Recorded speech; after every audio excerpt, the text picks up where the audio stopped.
Alamin. Wassalatu wassalamu ala sayyidina Muhammadin wa ala alihi wa sahbihi ajma'in. Amma ba'du, faqad qala al-imamul mufassiru rahimahullahu ta'ala wa nafa'na bihi wa bi barakati ulumihi wa ghafara lahu wa limasyaikhihi wa limasyayikhina amin. Wa idza qila lahum anfiqu mimma razaqakumullah qala alladhina kafaru lilladhina amanu anut'imu man law yasha'u Allahu at'amah in antum illa fi dhalalin mubin. Wa idza qila lahum, dan apabila dikatakan kepada mereka penduduk Mekah, anfiqu, berinfaklah kalian, mimma razaqakumullah, dari sebagian apa-apa yang memberikan rezeki akan kalian oleh Allah. Ai idza qila lil kuffar, yakni apabila dikatakan kepada orang-orang kafir, anfiqu, berinfaklah kalian, mimma a'taakumullahu, dari apa-apa yang memberikan akan kalian oleh Allah, min fadlihi, daripada anugerah Allah. Qala alladhina kafaru, maka berkata oleh orang-orang kafir, lilladhina amanu, kepada mereka yang beriman, anut'imu, apakah aku memberi makan, anartaziqu man law yasha Allahu at'amah, apakah aku memberikan sedekah kepada orang yang andai menghendaki oleh Allah niscaya memberi makan oleh Allah akan dia.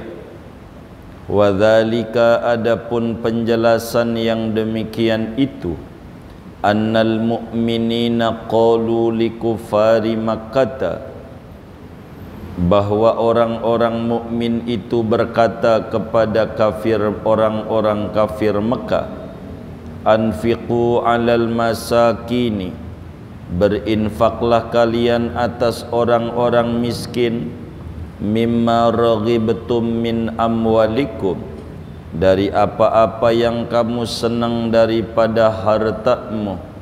Qalal kufaru, berkata oleh orang kafir, anarzuqu man law yasha Allahu razaqah, apakah kami memberikan rezeki pada orang yang andai menghendaki oleh Allah niscaya Allah memberi rezeki kepadanya. Walam yarzuqhu ma'a qudratihi alaihi, dan Allah tidak memberi rezeki akan dia serta mampunya Allah atasnya. Fanahnu nuwafiqu masyiatallahi ta'ala, maka adapun kami yaitu sesuai dengan kehendak Allah.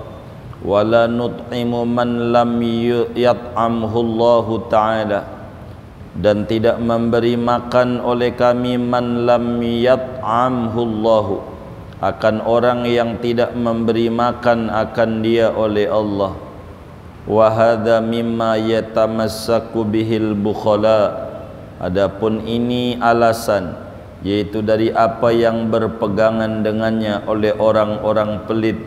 Yaquluna, mereka berkata, la nu'ti man haramahullahu rizqah, tidaklah memberi oleh kami akan orang yang menghampakkan dia oleh Allah akan rezekinya. Wa za'muhum hadza batilun, adapun anggapan mereka yang ini itu sesat. Lianna Allah ta'ala aghna ba'da khalqihi wa afqara ba'dahum ibtila'an, karena bahwa Allah Ta'ala itu memberi kaya pada sebagian makhluknya dan memberi miskin akan sebagian yang lain sebagai cobaan. Famana'ad dunya minal faqiri la bukhlan minhu, maka mencegah oleh Allah akan dunia dari orang fakir bukan karena pelit dari Allah. Wa amaral ghaniya bil infaqi la li hajatihi ila malihi, dan menyuruh Allah akan orang kaya dengan berinfak bukan karena hajatnya Allah kepada hartanya orang kaya. Bal liyabluwal ghaniya bil faqiri fima farada lahu minal infaqi, bahkan agar menguji oleh Allah akan orang kaya dengan orang miskin pada apa yang mewajibkan Allah baginya daripada berinfak. La'tirada li ahadin fi masyiatillahi wa hukmihi fi khalqihi, tidak ada yang menentang bagi seorang pun pada ketetapan Allah dan hukum Allah fi khalqihi, pada makhluknya Allah. In antum illa fi dhalalim mubin, tidaklah kalian itu melainkan dalam kesesatan yang nyata. Wallahu a'lam bishawab. Segini, saudara sekalian yang mulia, malam hari ini kajian kita memasuki tafsir surat Yasin ayat 47 dari 83 ayat.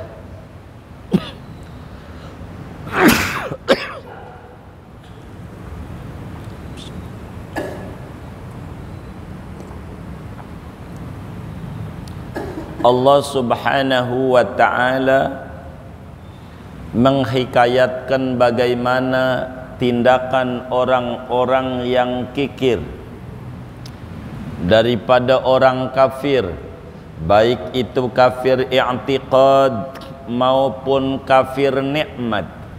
Sebab kufur ada dua, ada kufur i'tiqad, itulah kafir dari segi keyakinannya.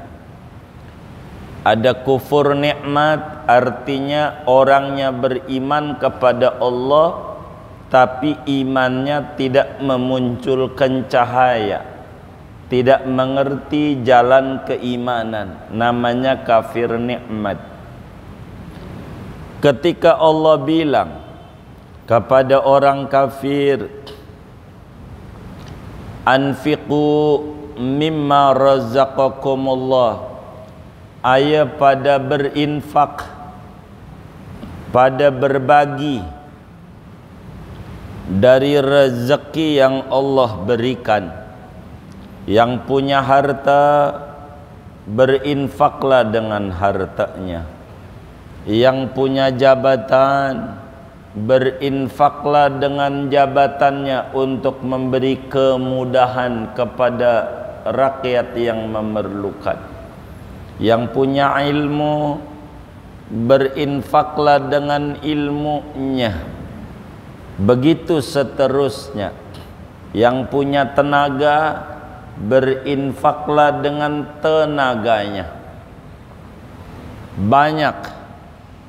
Makanya bahasa Al-Quran, mimma razaqakumullah, dari rezeki yang Allah berikan kepada anda. Rezeki itu bukan duit.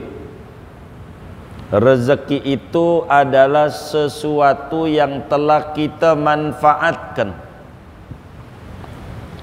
Jadi rezeki itu yang kita telah manfaatkan, bahasa Arabnya rezeki.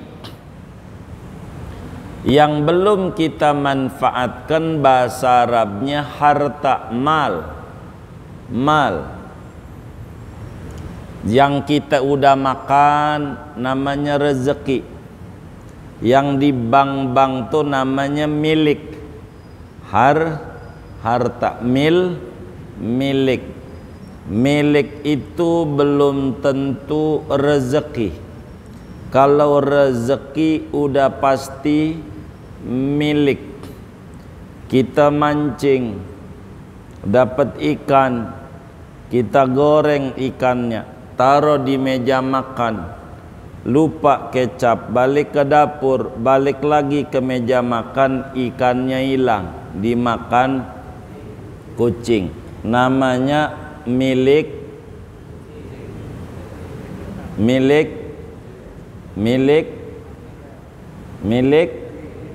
kita, biar paham. Milik kita, rezeki. Nah, milik itu belum tentu rezeki. Rezeki udah pasti milik. Begitu. Allah bilang, Anda berbagilah dari rezeki yang Allah berikan tuh. Berbagi dong, begitu. Tuh orang-orang kafir bilang begini, anut'imu mallau yasha Allahu at'ama. Ngapain saya harus sedekah? Ngapain saya harus zakat? Ngapain saya harus berinfak kepada orang yang kalau Allah menghendaki ngasih rezeki, Allah bakalan ngasih. Kalau Allah ngasih rezeki, ama dia ngasih makan, pasti Allah kasih makan. Katanya Allah itu kuasa. Kalau Allah kuasa, jangan saya mintanya, kata si kaya.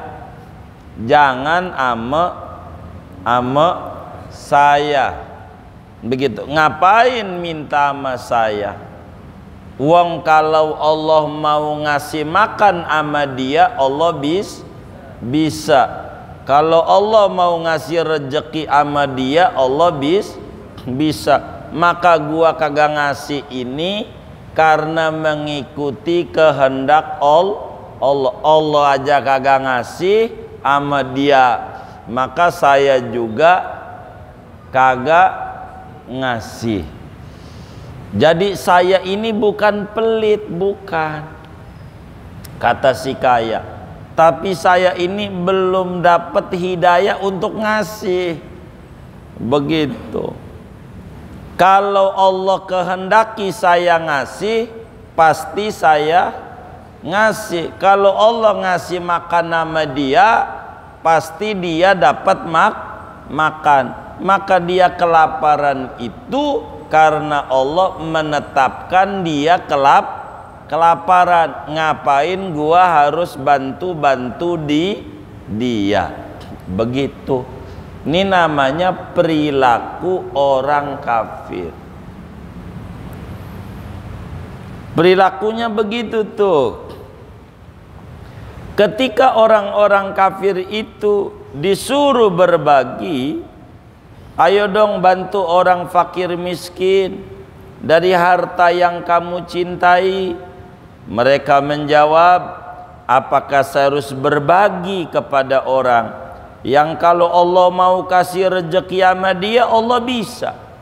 Tapi kan Allah kagak ngasih sama dia, padahal Allah kuasa. Maka saya tidak ngasih ini mengikuti ketetapan Allah. Mengikuti ketetapan Allah. Saya tidak mau ngasih makan sama orang yang Allah kagak mau ngasih makan. Ini namanya dalil orang-orang pelit. Dalil orang pelit tuh begitu. Ente ngapa nggak ngisi kotak amal masjid? Udah bagus masjidnya. Udah bagus juga amalan orang. Bukan amalan kita. Yang masuk surga orang, bukan kita. Itu dia kagak paham kayak begitu tuh. Kagak paham yang kayak begitu. Jadi orang-orang kafir itu selalu beralasan kalau diajak berinfak itu selalu punya dalil mulu, ada aja alasannya. inilah, itulah, itulah, macam-macam alasannya. Seperti apa yang diungkapkan oleh Allah dalam Al-Quran, ada yang beralasan, ngapain gua harus ngasih makan sama orang yang Allah kalau mau bisa ngasih makan dia? Itu berarti dia kagak makan karena Allah kagak mau. Maka saya enggak mau ngasih ini selaras dengan Allah kagak mau. Allah kagak mau, maka saya juga kagak mau ngasih sama dia. Jadi saya enggak salah, enggak ngasihnya, ngikuti Allah, kata orang-orang kafir. Ini namanya salah yang kayak begitu salah. Ada orang datang ke kiai, saya ini hidupnya susah, begitu susah. Kata kiai, sedekah, ente kudu sedekah. Dia melotot, sedekah pakai apa? Gua ini susah. Aduh, kata kiai, nikmat Allah tuh bukan duit doang. Kamu punya mulut ngomong yang baik-baik, itu juga sedekah. Kamu punya mata memandang yang baik-baik, itu sedekah. Kamu punya kaki jalan yang baik-baik, itu sedekah. Kamu punya tangan nolongin orang yang mau nyebrang, itu sedekah. Banyak kok jalan pintu sedekah, enggak mesti duit doang. Punya tenaga, sedekah tenaga. Begitu, punya waktu, sedekah waktu. Apa aja harus berbagi, nanti bakal dibagi oleh Allah. Dibagi oleh Allah. Kenapa orang olahraga jadi sehat? Karena dia sedekah sama kaki untuk dijalankan, maka Allah kasih juga jadi sehat. Jadi apa saja pintu sedekah itu banyak jalannya. Kita enggak bisa bantu orang tuh dengan dana, dengan doa. Doain aja. Enggak bisa dengan doa, dengan diem. Itu mah udah bantu kagak, doain kagak, nyela mulu nyela. Begitu. Ada nggak yang model kayak begitu? Yang mana orangnya? Ini ndak bener ini. Begitu. Jadi salah dia memahami konsep agamanya. Kalau kita jadi pejabat, berikan itu yang gampang sama masyarakat. Yang bikin gampang jangan dibikin susah. Ini mau yang gampang dibikin susah, gitu. Ini ribet jadinya. Salah kita orang. Sedekahlah, kata Allah. Yang punya duit dengan duit, enggak kuat gede, kecil enggak apa-apa. Jumat tuh kayak ada kotak amal lewat tuh di masjid, isi. Jangan pura-pura merem, udah lewat aja melek lagi. Ada nggak yang model begitu? Enggak ada, alhamdulillah. Takut ada doang, isi. Enggak mampu kita 1000, gopeng enggak apa-apa. Cuman kalau gope ada adabnya. Kalau gope itu, jadi jangan ampe kotak amal tuh kayak tol kunciran, serpong, kosong, kenceng banget. Sekali berhenti, pelentang. Yang lagi tidur melek. Jadi dibungkus koran. Jadi nggak bunyi. Biar jangan bunyi pelentang, jangan. Belajar berbagi.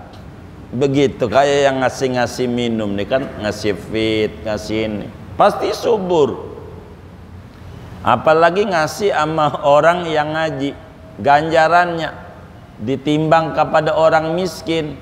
Tuh ngasih apa itu, air mineral 1 sama sedus tuh sama orang miskin, sama orang ngaji atuh, ganjarannya gedean ngasih orang ngaji atuh, ganjarannya enggak kayak itu, ganjarannya begitu besar yang kayak begitu tuh. Gede nggak kehitung ganjarannya, gede ganjarannya, besar ganjaran yang ada. Jadi ketika dikata kepada orang kafir, dibilang, ayo dong berbagi. Ngapain gua bagi sama orang yang Allah mau bagi? Ya bagi aja Allah. Itu Allah nggak bagi, berarti Allah nggak mau. Maka saya juga nggak mau. Sama dengan Allah. Ini namanya alasan orang-orang pelit. Dia nggak paham bahwa Allah itu kuasa menciptakan makhluknya berpasang-pasangan. Ada kaya, ada miskin. Semuanya adalah ujian. Orang miskin tidak dikasih oleh Allah, bukan maknanya Allah pelit sama dia, bukan. Orang kaya dikasih oleh Allah, begitu tuh. Orang kaya disuruh sedekah oleh Allah, bukan karena Allah butuh sama harta dia, bukan.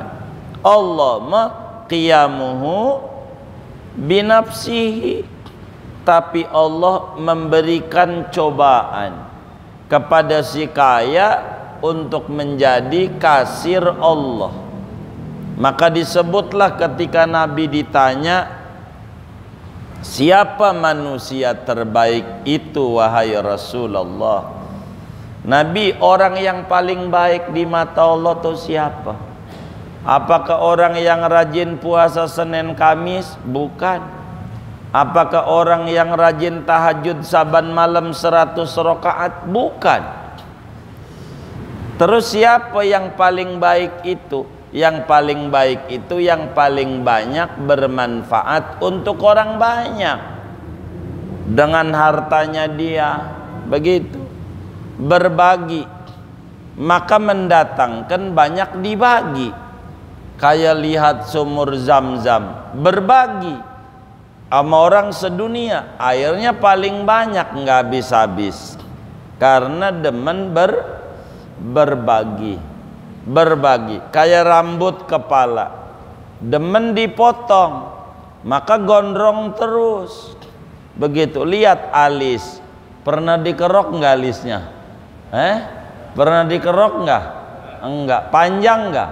Emang begitu. Kalau nggak mau berbagi, mau segitu-gitu aja. Begitu, enggak nambah. Lihatlah alis, pelajaran. Contoh rambut kepala dipotongin mulu, gondrong lagi, gondrong lagi, gondrong lagi. Itu pelajaran. Begitu. Kalau orang pelit, nantinya sedekahnya wajib, masuk dasar Yasi, Kartini, gitu. Kalau udah itu sedekahnya wajib nggak? Sedekahnya wajib nggak? Enggak bayar. Wajib nggak? Lu wajib. Kalau kagak bayar, kagak diurusin. Begitu. Jangan nunggu kita sakit, jangan. Mumpung sehat. Itu begitu. Jangan alasan kita nggak berpunya, sebab kita banyak punyanya. Nggak mesti pakai duit, nggak ada duit, tenaga. Begitu, tenaga yang kita bantu, tenaga. Karena apa? Nggak ada duit. Nggak alasan gua nggak ada duit, nggak ada. Kita mampunya apa yang kita bisa? Tenaga. Bantu. Nggak bisa tenaga, doain. Nggak bisa doain, diam.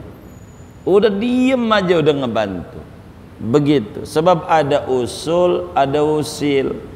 Ini kurang bagus catnya warna putih ini. Bagusnya hijau. Gitu. Ngatur mulu. Ketika ditanya, abang nih mau nyumbang berapa kaleng? Diem. Sian pengurus masjid tuh. Disalahin mulu. Ini ndak bener gitu. Yang kayak begitu tuh. Jadi wa idza qila lahum anfiqu mimma razaqakumullah qala alladzina kafaru lil ladzina amanu anut'imu man law yasha'ullahu at'amah. Ayo dah berinfak dari rezeki yang Allah berikan kepada anda. Orang kafir mengata, ngapain gua ngasih rezeki sama orang yang Allah kalau mau ngasih makan bisa. Ngapain? Nggak usah begitu. Nggak usah. Gua sih sedekah nggak kayak dia pada gitu. Gua nggak mau terbuka. Gua mau biar ikhlas. Ngasih kagak, ngomong mulu. Masih bagusan orang yang ngomong-ngomong itu tuh yang bersedekah. Ini adalah hal yang sangat penting di dalam hidup dan kehidupan kita. Begitu. Orang kaya yang pelit begitu, dia berkata, la nu'ti man haramahullahu rizqah. Aku tidak akan memberi kepada orang yang Allah menghampakan rezekinya. Padahal Allah ngasih kaya ama makhluknya, ngasih miskin ama makhluknya, semuanya bentuk cobaan. Kalau kita yang miskin mampunya bantu tenaga, enggak bantu tenaga dengan pikiran, enggak bantu dengan doa, apa aja ada manfaatnya. Jangan kita enggak jadi orang bermanfaat, sebab disinggung oleh Allah di dalam surat Yasin ini bahwa orang kaya disuruh sedekah bukan maknanya Allah butuh sama hartanya. Orang miskin menjadi miskin bukan karena Allah pelit, bukan. Allah maha kaya raya. Makanya diuji si kaya ini supaya berbagi kepada yang miskin. Untuk apa? Untuk kesyukuran. Kalau nggak ada orang miskin, dia punya sawah berapa sehektar. Semua orang punya sawah sehektar muanya. Lah siapa yang mau ngerjain? Wong kaya semuanya. Maka kudu bersyukur. Dengan adanya orang miskin itu, maka si kaya tertolong. Kata Nabi dalam hadisnya, hal tunsoruna wa turzaquna illa bidu'afaikum. Tidaklah kalian diberi pertolongan, tidaklah kalian diberikan rezeki, wahai orang kaya, melainkan sebab ada orang-orang lemah di antara kalian. Maka si kaya kudu peduli sama si lemah, si kaya kudu peduli sama si miskin, si kuat kudu peduli sama si lemah. Begitu. Si sehat kudu peduli sama si sakit. Ini adalah cara-cara yang diajarkan oleh agama. Ini adalah hal-hal yang paling penting yang harus kita lakukan di dalam agama kita ini. Untuk apa? Untuk berbagi. Kalau kita enggak mau berbagi, in antum illa fi dhalalim mubin, tidaklah anda itu melainkan sesat jelas-jelasan, nyata salahnya, nyata kelirunya. Dan ini juga kadang yang membuat kita jadi miskin. Apa yang membuat kita jadi miskin? Niatan kita dalam hati kita. Jadi kayak Allah itu lebih dengar suara hati dibanding suara mulut. Itu Allah. Suara hati sama suara mulut lebih didengeran suara hati. Ini contoh begini contoh. Ini yang ngaji. Kira-kira pengennya kaya apa pengennya miskin? Hah? Kayaknya yang diam-diam nih pengen miskin. Maghrib manjur biasanya didoainnya. Nih yang ngaji nih pengen kaya pengen miskin. Pengen kaya. Serius. serius, pengen kaya. Tuh pengen kayanya itu dari mulut apa dari lubuk hati? Hah? Dari mulut doang pengen kaya tuh apa serius dari dalam hati? Hah? Dari dalam hati. Jadi pengen kaya. Udah kaya belum?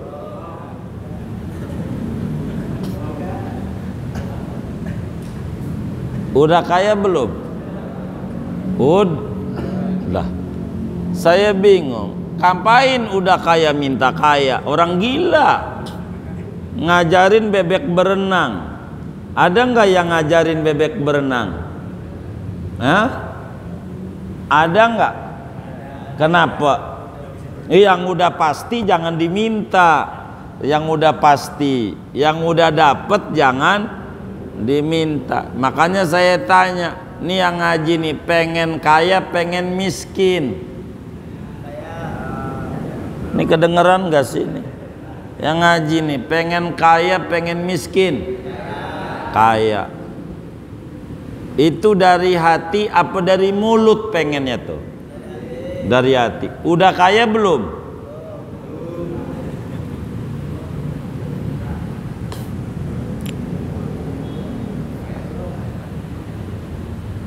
Loh, hah? Ini yang ngaji nih pengen kaya, pengen miskin? Hah? Dari mulut, dari hati? Dari hati. Udah kaya belum? Hah? Belum. Makanya pengen. Nih, Allah bakal denger kata hati. Pagi-pagi hari Kamis ada yang datang ke rumah. Ini malam apa ya? Malam Kamis, berarti besok pagi ya. Ada yang datang ke rumah, ketok pintu. Waalaikumsalam. Waalaikumsalam. Datang, dia bilang, "Bang, ini ada duit sedikit buat ngebantu abang nih. Diintip 10 juta. Pagi-pagi dibagi duit sama orang 10 juta. Pagi, hari Kamis. Selang sejam ada yang ngetok lagi pintu. Tok tok tok. Salamnya rada panjang. Assalamualaikum. Bawa mangkok. Bawa apa? Siapa ini yang datang? Pengemis. 2 orang. Yang pertama bawa apa? Duit. Berapa? 10 juta. Yang kedua bawa apa? Bawa mangkok. Dari 2 orang nih yang datang, yang pertama sama yang kedua, yang paling nyes aja di hati, yang pertama apa yang kedua? Yang paling seneng? Yang pertama. Ini udah serius nih. Yang pertama apa yang kedua? Yang pertama. Kenapa yang pertama? Bawa duit. Jadi saudara ini sama Allah minta kaya, minta miskin? Minta miskin.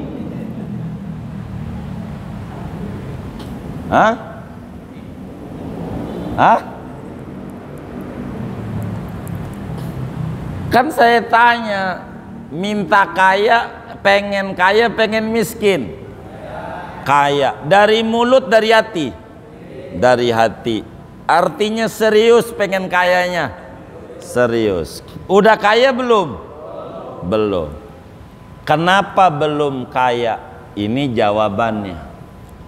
Pagi-pagi ada yang ngetok pintu rumah kita, bawain duit 10 juta. Selang sejam bawa mangkok.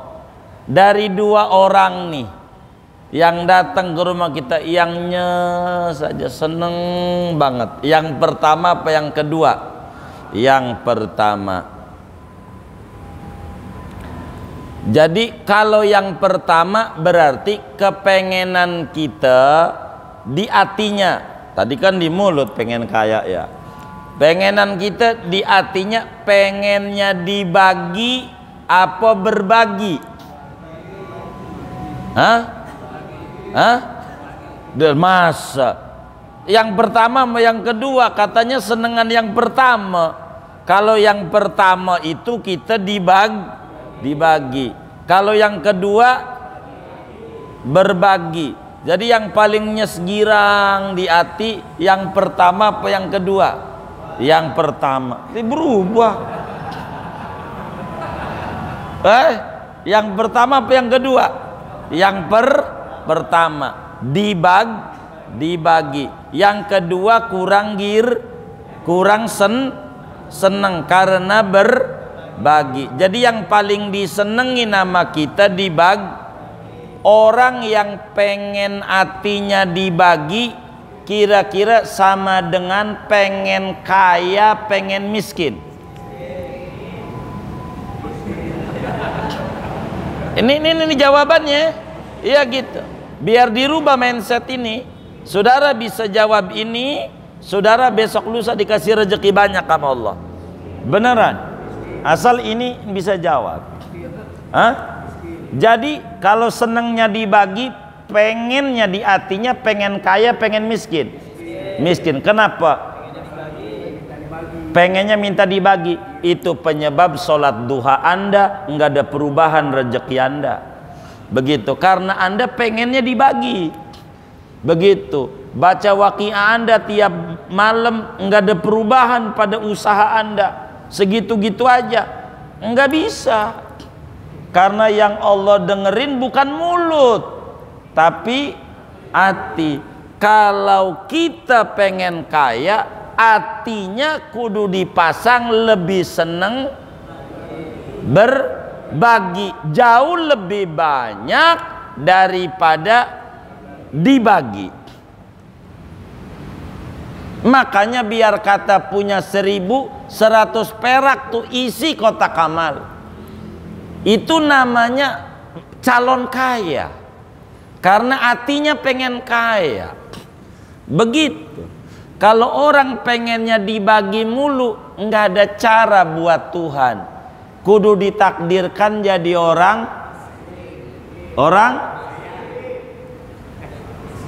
jadi orang hah?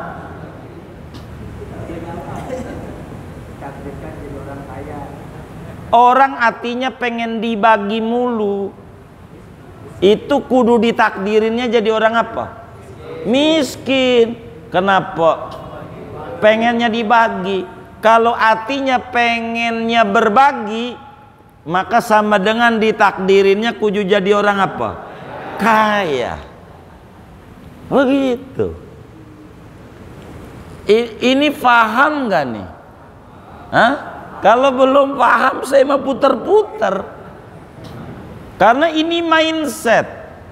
Ini pola pikir. Hah?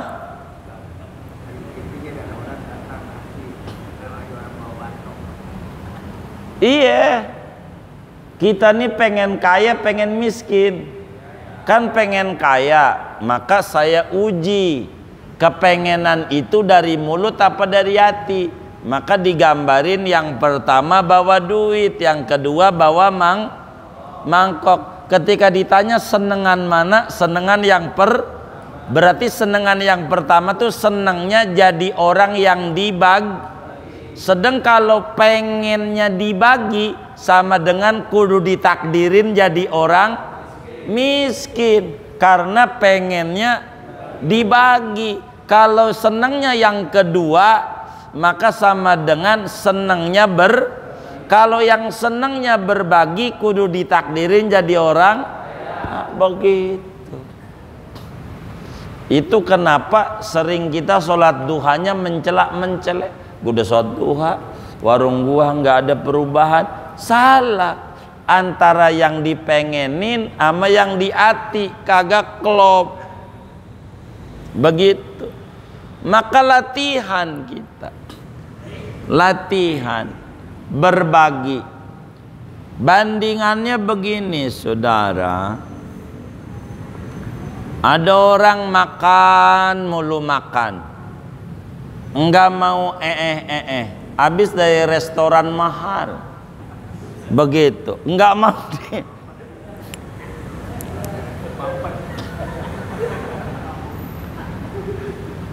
dari restoran mahal, enggak mau diapain, dikeluarin, enggak mau, begitu.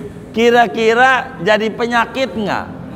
Nah, kalau kita pengennya dikasih mulu sama Allah, tapi tidak mau jadi kasir Allah, ya penyakit. Penyakit. Begitu, penyakit. Jangan kita latihan, latihan. Begitu, latihan. Itu begitu. Latihan. Kalau kita enggak, kita ditegur oleh ayat ini. Ayo dong berinfak. Lah ngapain? Gua capek-capek nyari duit, gua harus bagi, rugi gua. Ya jadi penyakit. Begitu. Berbagi. Kalau berbagi itu mendatangkan banyak dibagi. Lihat biji rambutan yang dibuang tuh, dibagi maknanya di bumi sebiji, tumbuh berbiji-biji. Itu begitu. Kita begitu. Ada acara apa, maulid lah di musola kampungnya, enggak bisa ngasih aqua seduh segelas. Ini segelas saya. Begitu. Emang apa? Emang saya mampunya segini? Enggak apa-apa. Segelas enggak ada, wong enggak punya sama sekali. Tenaganya aja. Bantu tenaga, nyeret-nyeretin apa kek. Begitu, apa ngatur parkiran kek. Begitu. Apa kek, biar ada manfaat. Enggak bisa berbagi dengan uang, dengan tenaganya. Begitu. Enggak bisa dengan tenaga, dengan doa.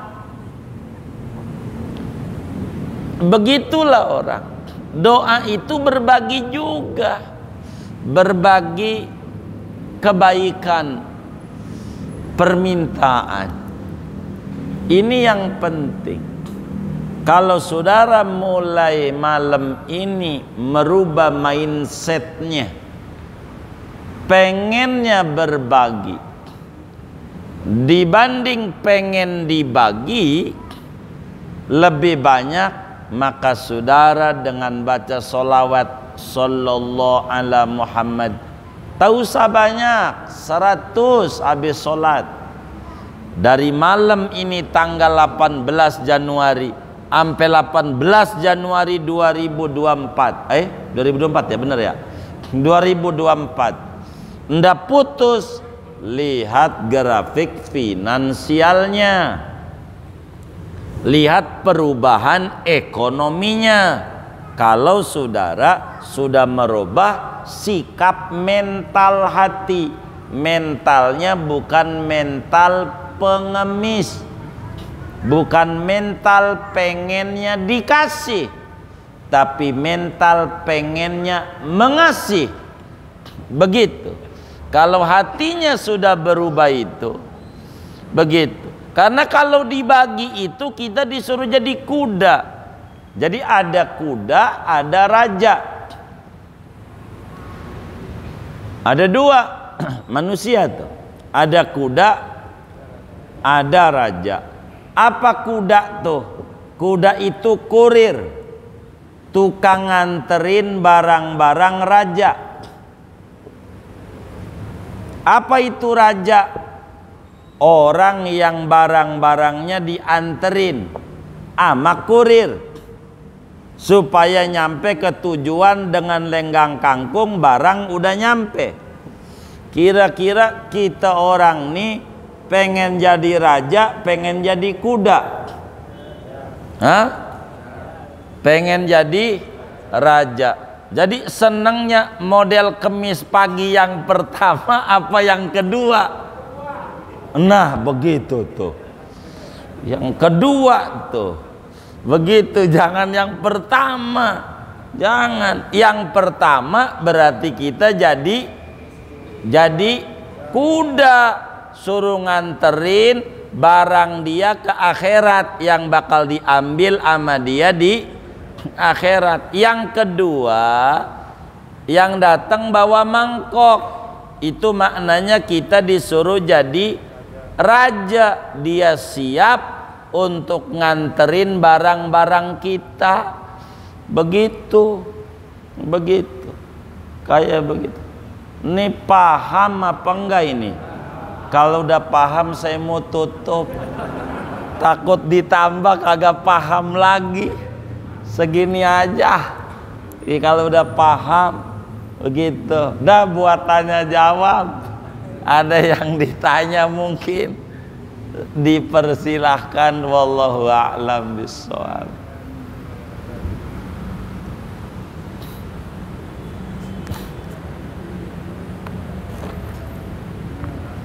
Baik.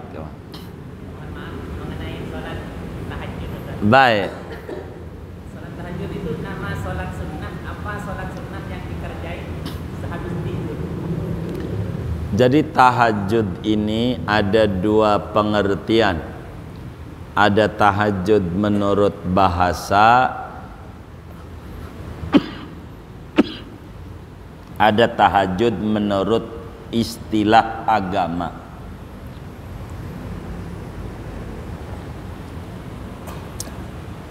Tahajud menurut bahasa artinya bangun tidur.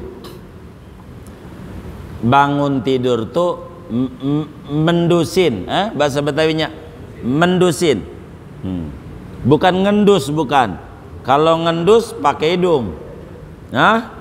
Mendusin.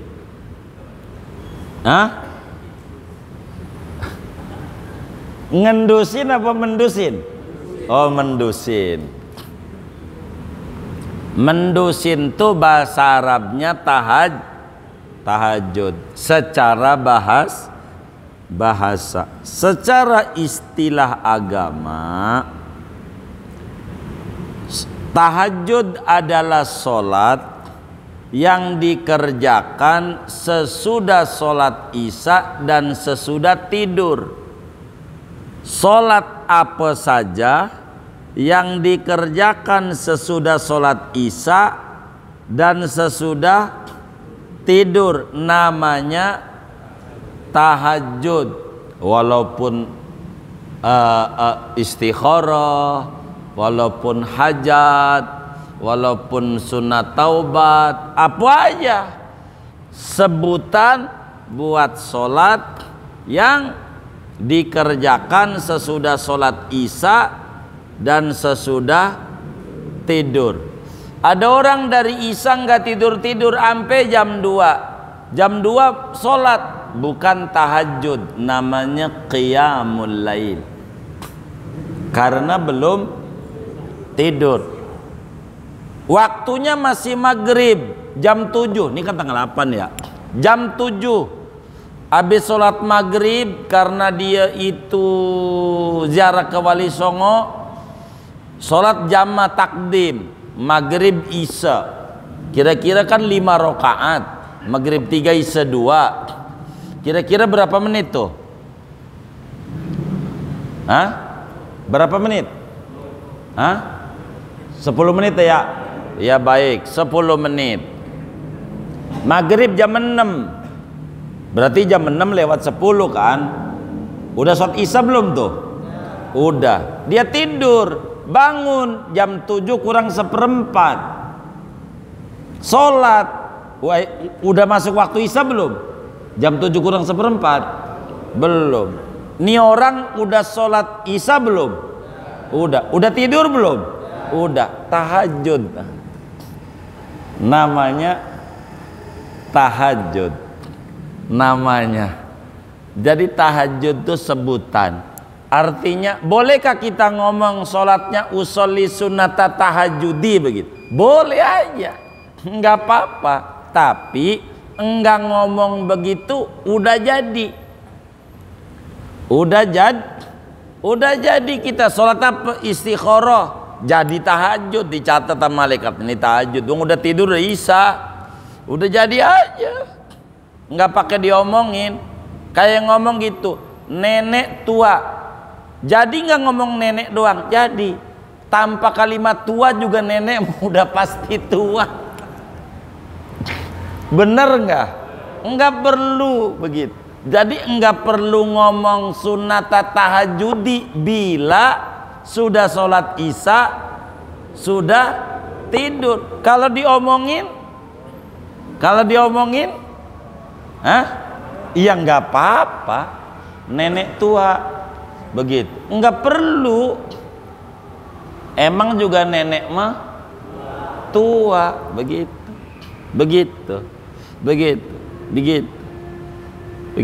Jadi lampu merah udah cukup, nggak mesti kayak di Jawa. Bang Jo, apa Bang Jo? Abang ijo. Kalau di Jakarta abang doang, lampu merah, nggak ada hijaunya, sama. Walaupun nggak ada hijaunya, maksudnya ada hijau, ada kuning, begitu. Orang Jawa tuh begitu. Nanti ketemu Bang Jo 3. Tuh Bang Jo tuh apa itu? Abang ijo. Kalau abang berhenti, ijo jalan. Bang Jo. Nah, itu orang Jawa. Gara-gara bergaul sama orang Jawa, tahu juga saya. Begitu, Bang Jo namanya. Jadi sholat tahajud itu sebutan. Cuman masalahnya, bolehkah ngomong sunat tahajud? Enggak apa-apa, enggak dilarang. Tapi andai enggak disebut sholatnya istikharah, sholat ini, jadi juga tahajud. Begitu. Jadi enggak kemudian salah nih sunat tahajud, enggak. Cuman enggak mesti gitu disebutin sunat tahajud. Saudara sholat witir aja malam, kalau udah tidur menjadinya tahajud begitu. Tapi kalau belum tidur namanya qiyamul lail. Begitu. Qiyamul lail. Kurang lebih demikian. Wallahu a'lam. Sudah ya. Jangan pengen miskin nih.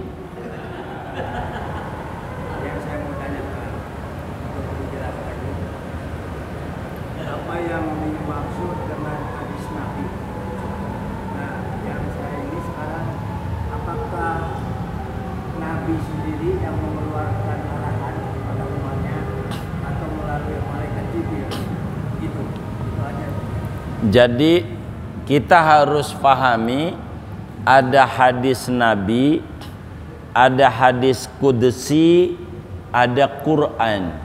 Ada 3. Ada hadis Nabi, ada hadis Qudsi, ada Quran. Kalau Quran, redaksi dan esensi, lafad, gitulah pakai bahasa kampung aja. Lafad dan maknanya dari Allah, itu namanya Al-Quran. Huruf demi hurufnya dari Allah, namanya Al-Quran. Kata-katanya yang nyusun Allah, maknanya juga Allah. Itu namanya hadis, namanya Quran. Kedua ada namanya hadis Qudsi. Apa itu hadis Qudsi? Hadis kata-katanya, Qudsi maknanya. Hadis kata-katanya, Qudsi maknanya. Artinya kata-katanya Nabi yang nyusun, maknanya dari Allah, tapi susunannya yang nyusun Nabi, tapi tidak keluar maknanya dari Allah, tuh namanya hadis qudsi. Biar gampang namanya jubir, juru bicara kepresidenan. Itu yang ngomong juru bicaranya, yang ngomong Fajrul Rahman gitu, ngibulin, ngabalin, ngibulin begitu.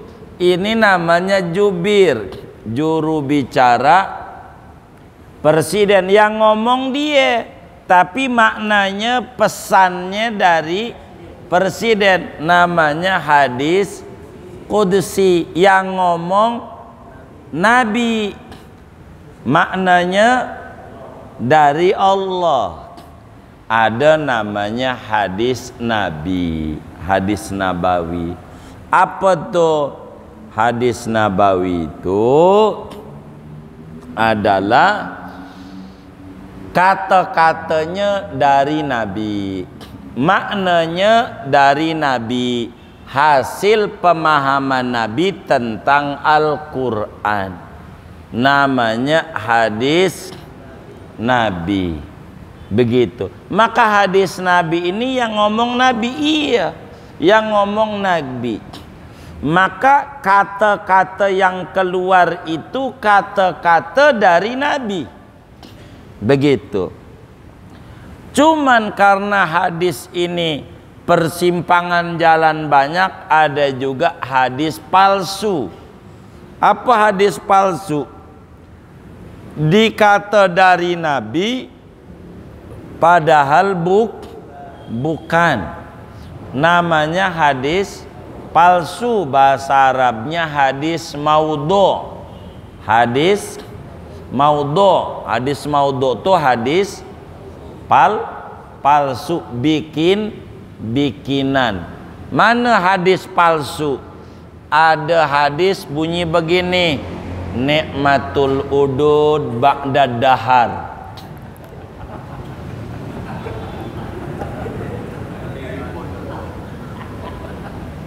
Palsu, hadis palsu.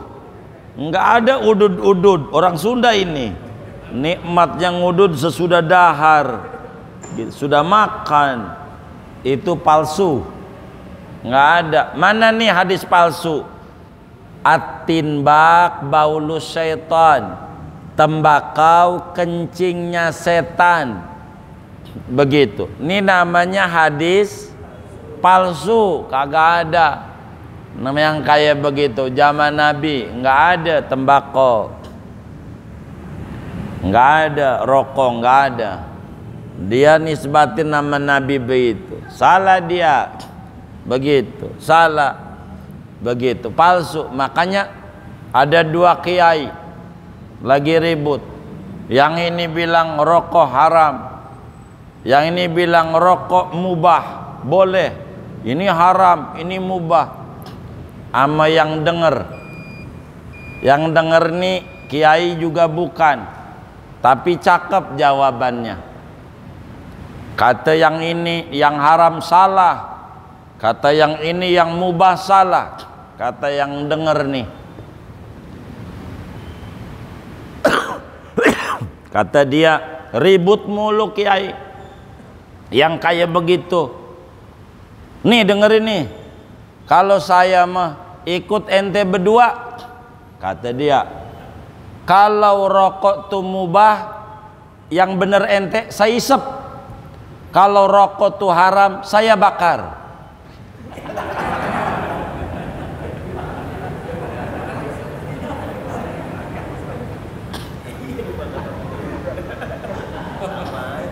Kalau rokok tuh mubah saya isap, kalau rokok tuh haram saya bakar.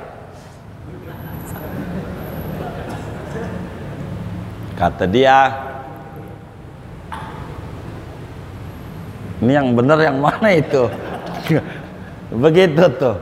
Jadi hadis Nabi tuh kata-katanya dari Nabi, maknanya dari Nabi, hasil pemahaman Nabi tentang Quran. Panjangnya bapak kita pegang buku namanya Al-Kalamul Unsi. Saya udah tulis buku Kalamul Unsi. Di situ saya terangkan apa hadis qudsi, hadis nabawi, apa Quran, di mana bedanya, di mana samanya, dan disitulah dipanjangkan paparan-paparannya. Kurang lebih demikian. Iya, wallahu a'lam.